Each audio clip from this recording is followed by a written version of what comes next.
मैं मेरी बात शुरू करूं उससे पहले मैं इन सभी कलाकार दोस्तों का धन्यवाद करता हूं। क्या शानदार चित्र बना करके लाए हैं। नेताजी सुभाष बाबू किसने बनाया है, वाह, एक से बढ़कर एक। मैं मेरे एसपी जी से रिक्वेस्ट करता हूं, आप जो भी चित्र लाए हैं वो दे दीजिए। अगर आपका एड्रेस उसके पीछे होगा तो मैं चिट्ठी जरूर लिखूंगा आपको। मेरी चिट्ठी आएगी आपको, लेकिन जल्दी दे दीजिए, फिर मैं सभा का काम शुरू करूं। वहां पीछे भी कुछ लोग रह गए हैं, कोई उनको मदद कीजिए, आगे पहुंचा दे। मुझ तक पहुंच जाएगा, आप लोग जो देना चाहते हैं दे दीजिए। ये एसपीजी के लोग जरा ध्यान दीजिए पीछे।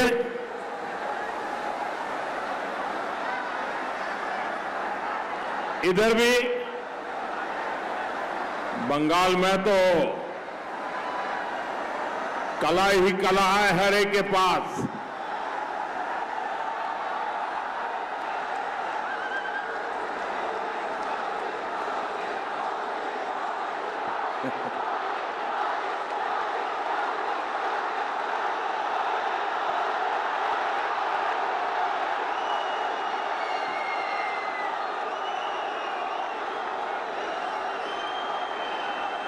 ये प्यार, ये फोटोग्राफी ले लें उनसे शाबाश। ये आपका अद्भुत प्यार है भाई। आपने कितनी मेहनत की होगी इस काम के लिए।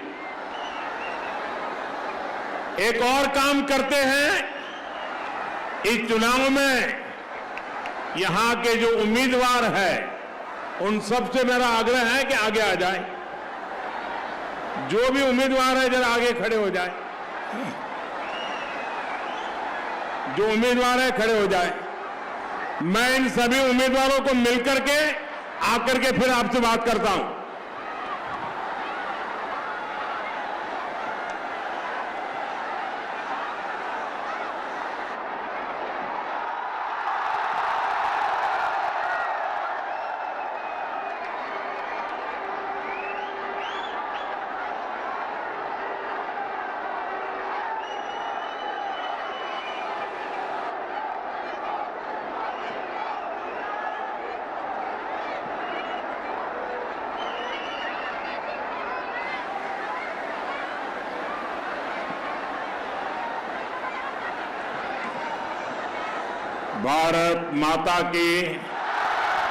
भारत माता के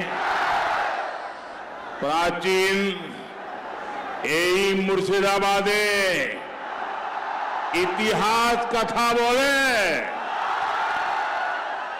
एखानकार ऐतिह्य एखानकार इतिहास। एखानकार मानुष के आमी प्रणाम जानाई। आज मुझे मां किरीटेश्वरी देवी की इस शक्तिपीठ की धरती जांगीरपुर आने का सौभाग्य मिला है। मैं मां किरीटेश्वरी देवी और मां राजराजेश्वरी देवी के चरणों में प्रणाम करता हूं। जांगीरपुर दादा ठाकुर कवि शरद चंद्र पंडित की भूमि भी है। मैं उन्हें भी श्रद्धापूर्वक नमन करता हूं। साथियों, आज पूरा देश महात्मा ज्योतिबा फुले जी की जयंती मना रहा है। मैं आप सबको और सभी देशवासियों को ज्योतिबा फुले जयंती की शुभकामनाएं देता हूं। मैं आप सभी को पोइला बैसाख की भी बधाई देता हूं। भाइयों बहनों, यहां जहांगीरपुर में ये जो मैं माहौल देख रहा हूं, क्या कमाल कर दिया आप लोगों ने।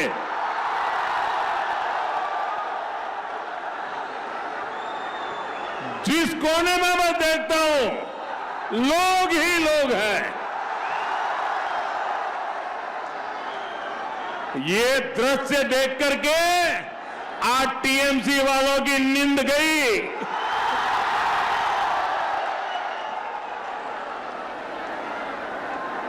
गर्मी शुरू हो गई है।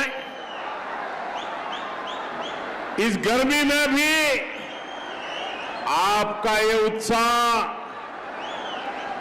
ये जन सैलाब, ये बता रहा है कि विकास की ताजा हवा इस बार बंगाल में भी दस्तक दे रही चुकी है।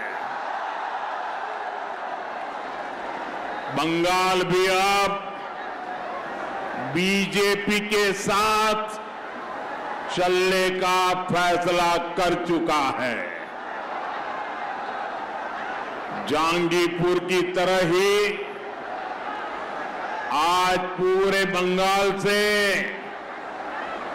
एक ही आवाज आ रही है। एक ही आवाज आ रही है।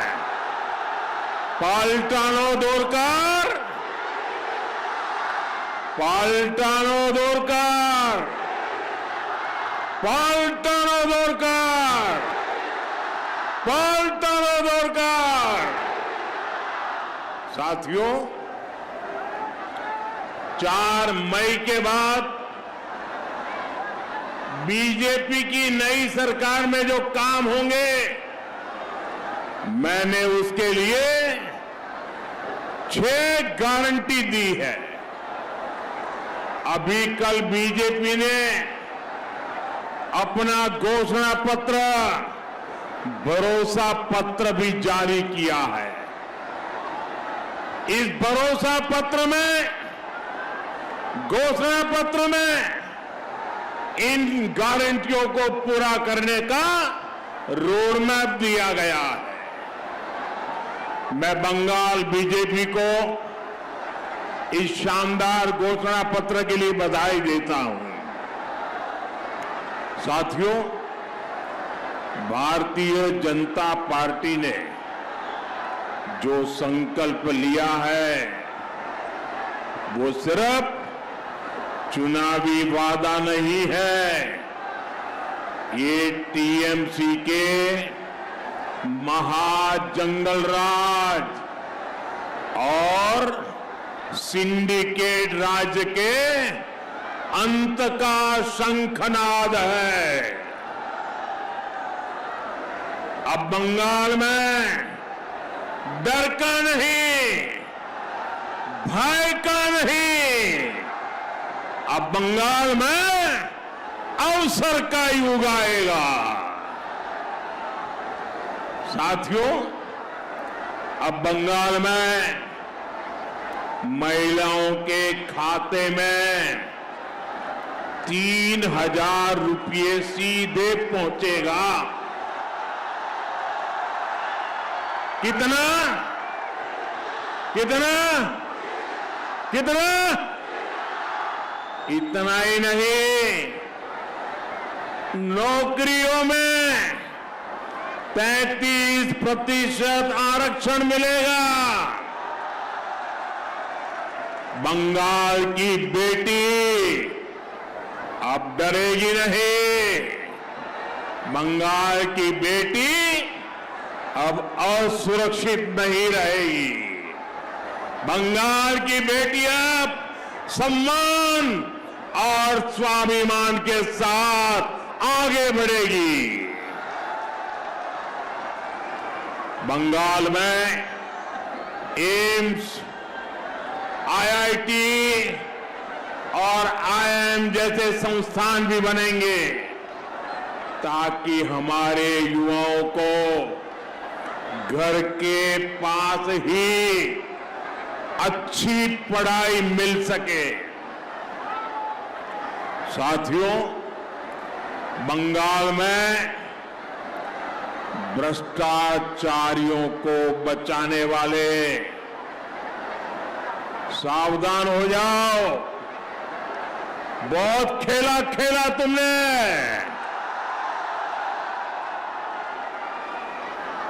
बंगाल के मेरे भाई बहन, 4 मई के बाद देख लेना, ये भागते हुए नजर आएंगे, भागते नजर आएंगे।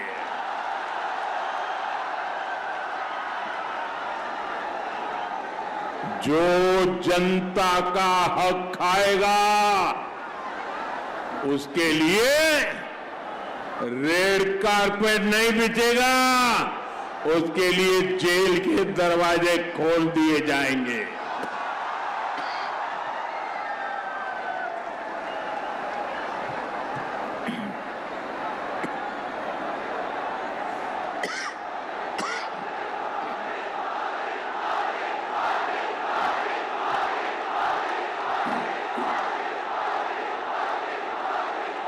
साथियों,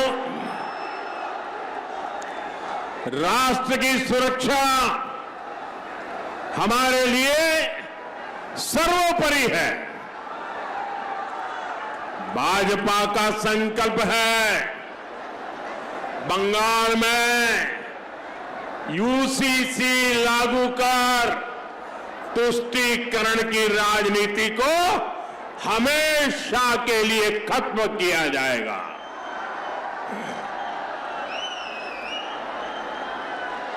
अब बंगाल फैसला कर चुका है अपनी अस्मिता, अपनी पहचान और अपने भविष्य के लिए अब बंगाल आशोल परिवर्तन करके रहेगा। साथियों, हमारे बंगाल का इतिहास रहा है। बंगाल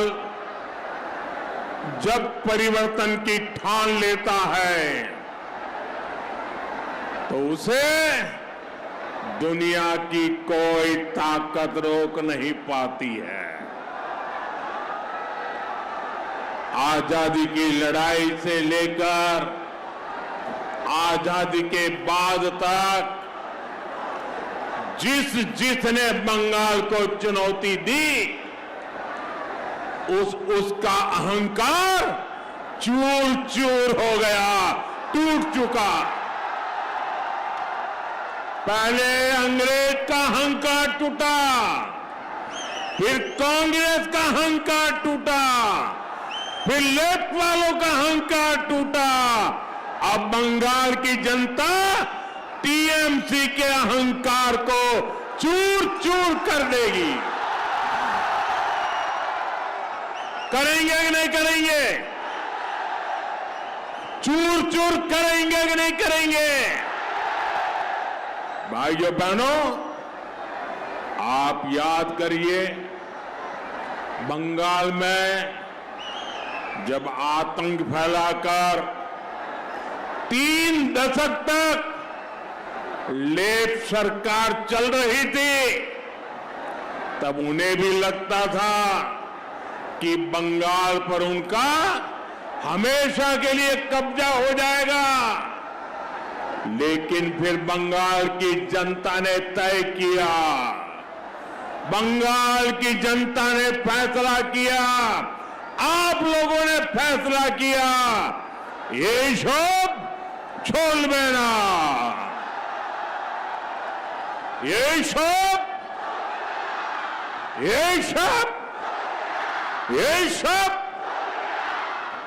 इसलिए बंगाल की जनता ने लेफ्ट वालों को निकाला। बड़ी आशा और उमंग के साथ मां माटी मानुष की बातें सुनकर टीएमसी को मौका दिया,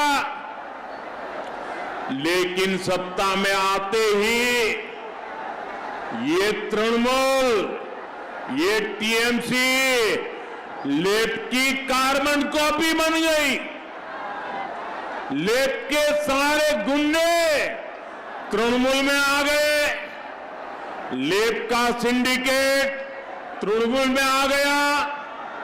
पहले वोट के लिए लेप वाले धमकी देते थे, पर वही गुंडे टीएमसी को वोट देने के लिए धमकी देने लगे। हथियार, नशे और मवेशियों की तस्करी, लेप का कट कमीशन, सबका ठेका टीएमसी ने ले लिया है। भाइयों बहनों, अब लोगों को डराकर सत्ता कब्जा करने का सपना टीएमसी देख रही है, लेकिन टीएमसी वाले भूल रहे हैं ये बंगाल नेताजी सुभाष जैसे वीरों की धरती है।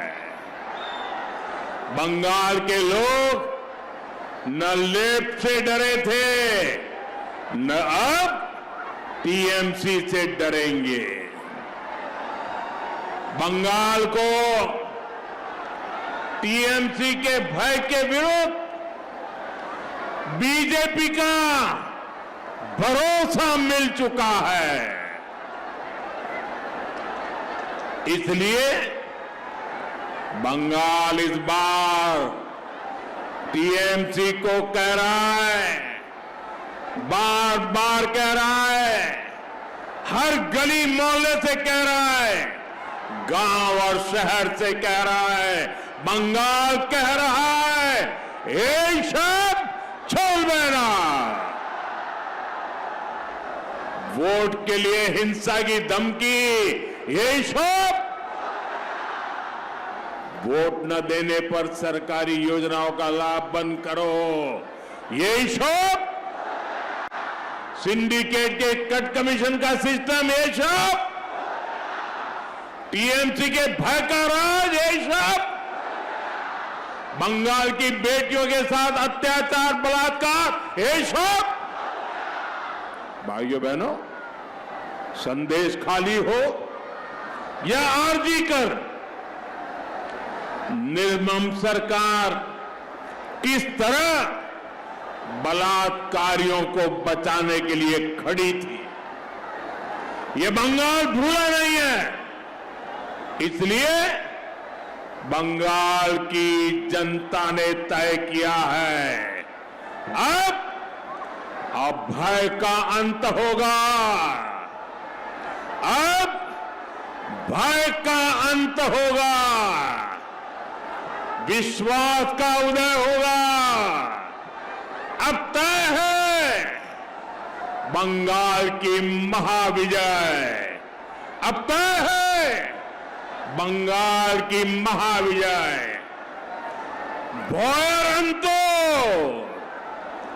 विश्वास से उदय, यही बार निश्चित बांग्लार महाविजय। साथियों, हमारा बंगाल का सामर्थ्य हमेशा 10 कदम आगे चलने वाला रहा है, लेकिन टीएमसी के 15 वर्षों ने राज्य को कई दशक पीछे धकेल दिया है। आज देश के ज्यादातर राज्य तेज गति से विकास कर रहे हैं। हर राज्य अपनी जीडीपी को, अपनी अर्थव्यवस्था को बढ़ाने में लगा है, लेकिन देश की जीडीपी में बंगाल की हिस्सेदारी तेजी से गिर रही है। बंगाल के ऊपर 8 लाख करोड़ से ज्यादा का कर्ज हो गया है। भाइयों बहनों, आज भाजपा सरकार में देश गरीबी के खिलाफ लड़ रहा है। 25 करोड़ से ज्यादा लोगों को हमने गरीबी से बाहर निकाला है, क्योंकि लोगों की आमदनी बढ़ी है, लेकिन बंगाल में लोगों की कमाई देश के औसत से काफी पीछे चली गई है। साथियों, ये हालात इसलिए हैं क्योंकि बंगाल में नए उद्योग नहीं आ रहे हैं। टीएमसी का कट कमीशन, करप्शन और सिंडिकेट, इसके कारण हजारों कंपनियां बंगाल छोड़कर चली गई है। लाखों नौकरियां यहां खत्म हो गई है। युवाओं को अपना घर छोड़कर दूसरे राज्यों में जाना पड़ रहा है। साथियों, बंगाल का युवा रोजगार की तलाश में उधर उधर भटकता है और टीएमसी नेताओं के ठिकानों से करोड़ों रुपए बरामद होते हैं। आप एसएससी भर्ती घोटाले को याद करिए। बंगाल के लाखों युवाओं को इस निर्मम सरकार ने ठगा और जब जांच हुई तो बंगाल के शिक्षा मंत्री के करीबी के घर से करोड़ों रुपए कैश बरामद हुए। 2023 में स्कूल रिक्रूटमेंट घोटाले में सीबीआई ने रेड डाली थी, उसमें भी टीएमसी के एक विधायक के घर से लाखों रुपए कैश मिला था। फौजी स्कीम के भ्रष्टाचार में भी टीएमसी नेता के यहां से लाखों रुपए बरामद हुए। भाइयों बहनों, बंगाल में बीजेपी सरकार आएगी, बंगाल में बीजेपी सरकार आएगी और ये कट, कमीशन, करप्शन, इन सब पर ताले लगने वाले। बंगाल में रोजगार के अनेक अवसर पैदा होंगे और हमने अपने घोषणा पत्र में स्पष्ट कर दिया है, सरकार बनने के 45 दिनों के भीतर, याद रखो 45 दिनों के अंदर सरकारी कर्मचारियों को 7वें वेतन आयोग का लाभ भी मिलेगा। केंद्र सरकार ने 8वें वेतन आयोग का भी गठन किया है। बीजेपी सरकार में जब वो 8वें कमीशन की रिपोर्ट आएगी तो बीजेपी सरकार में बंगाल के कर्मचारी इसके लाभ से भी वंचित नहीं रहेंगे। यानी पहले 7वें वेतन आयोग का लाभ, फिर बढ़े हुए डीए का फायदा और फिर भविष्य में 8वें वेतन आयोग का लाभ। बीजेपी सरकार में बंगाल के लाखों कर्मचारियों का भाग्य बदलने वाला है। साथियों, बंगाल का विकास बीजेपी का कमिटमेंट भी है और बीजेपी की आस्था का सवाल भी है। आधुनिक इंफ्रास्ट्रक्चर से लेकर गरीब कल्याण तक केंद्र सरकार बंगाल को आगे बढ़ाने के लिए प्रयास कर रही है।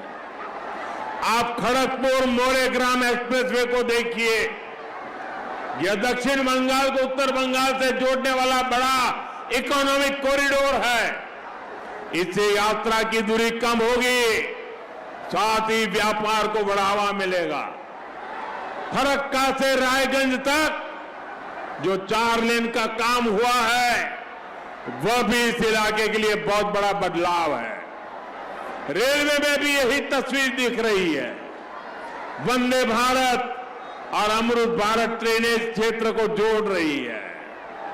नई रेल लाइनें तैयार की जा रही है।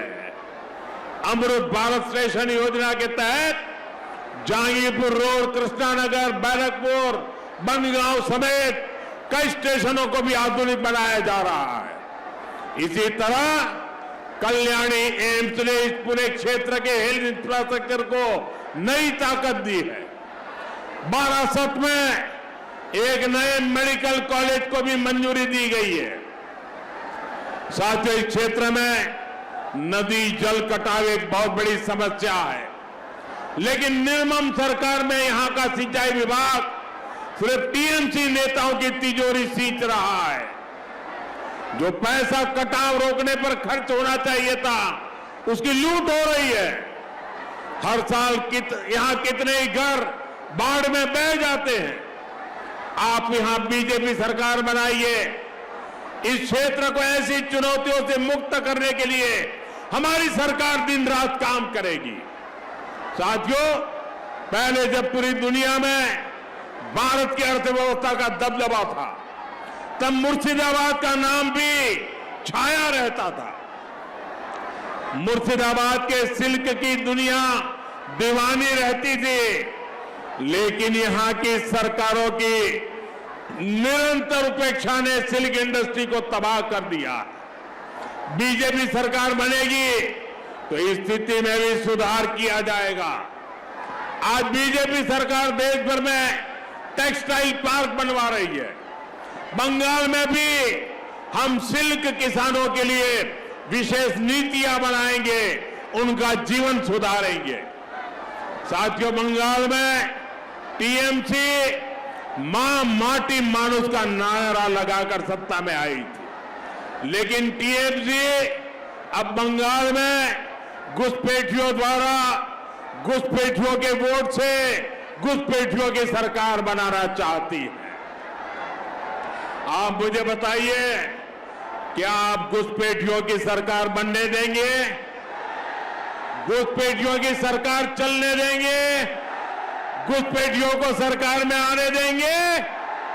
साथियों, पूरे बंगाल के लोगों ने, हम सब ने मिलकर के टीएमसी को घुसपैठियों की सरकार बनने नहीं देना है। इसलिए बंगाल का ये चुनाव केवल सत्ता परिवर्तन का ही चुनाव नहीं है, ये चुनाव बंगाल की पहचान बचाने का चुनाव है। आज यहां कई इलाकों में डेमोग्राफी तेजी से बदल रही है। आपकी जमीनें कब्जा हो रही है। बंगाली मानुष के व्यापार रोजगार पर कब्जा हो रहा है। बंगाल की संस्कृति पर खुलेआम हमले होने लगे हैं। अभी पिछले महीने रामनवमी का पावन अवसर था। पूरा देश श्रद्धा में डूबा हुआ था, लेकिन पश्चिम बंगाल में जो कुछ हुआ आप सबने देखा। रामनवमी के जुलूस पर पत्थरबाजी हुई, दुकानों में तोड़फोड़ हुई, आगजनी हुई। साथियों, हर साल ऐसे ही हालत बंगाल में होते हैं, लेकिन हमलावर बेखौफ है, क्योंकि उन्हें पता है कि टीएमसी उन्हें बचाने के लिए खड़ी है। इन्हीं घुसपैठियों का नाम लेकर टीएमसी खुलेआम बंगाल के बहुसंख्यकों को धमकी देती है, उनके सफाई की बात कहती है। साथियों, बीजेपी ने अपने घोषणा पत्र में साफ साफ कह दिया है, अतीत में बंगाल के साथ जो हुआ अब उसे दोहराने नहीं दिया जाएगा। बंगाल अब तुष्टीकरण और वोट बैंक के खेल को और बर्दाश्त नहीं करेगा। हम पश्चिम बंगाल में हमारे बंगालियों को अल्पसंख्यक नहीं बनने देंगे, माइनॉरिटी होने नहीं देंगे। साथियों, आज बंगाल में परिवर्तन का जो माहौल बना है, ये बहुत बड़ा मौका है। हमें इसे जाने नहीं देना है। मतदान के दिन आप सभी एकजुट होकर वोट डालने जाएं। यहां आपको चित्तो बाबू जैसा समर्पित उम्मीदवार भी मिला है। यह वो व्यक्ति है जो 1982 से इस क्षेत्र में कमल का संदेश लेकर घर घर पहुंचा है। बीजेपी के सभी उम्मीदवार, उनका एक ही मकसद है, बंगाल का विकास। बीजेपी का एक ही संकल्प है, बंगाल के भविष्य का निर्माण। ये संकल्प आपके आशीर्वाद से पूरा होगा। आपका एक एक वोट आने वाली पीढ़ियों के लिए वरदान होगा। और भाइयों बहनों, चलते चलते मैं एक और बड़े षड्यंत्र से आप सबको सावधान करना चाहता हूं। जैसे जैसे चुनाव पास आ रहे हैं, ये तृणमूल वालों को अपनी पराजय निश्चित दिखाई देने लगी है। इसलिए आने वाले दिनों में ये लोग साजिशों का सहारा लेंगे। अभी असम में भी ऐसा ही खेल किया गया, पुडुचेरी में यही किया गया। एआई के जरिए, आर्टिफिशियल इंटेलिजेंस के जरिए फेक वीडियो बनाकर ये झूठ फैलाने की कोशिश करेंगे। हमें ऐसे किसी झूठ का शिकार नहीं होना है। हमें सच्चाई के साथ इसी मजबूती से डटे रहना है। एक बार फिर आप सभी से भारी मतदान की अपील करता हूं। मेरे साथ बोलिए, भारत माता की। दोनों हाथ ऊपर करके पूरी ताकत से बोलिए, भारत माता की, भारत माता की, भारत माता की। वंदे वंदे वंदे। राजनीति हो या क्रिकेट, देश विदेश की ब्रेकिंग हो या आपके मोहल्ले की बड़ी खबर, सब मिलेगा एक ही ऐप में, सबसे तेज और भरोसेमंद। अभी डाउनलोड करें दैनिक भास्कर डिजिटल।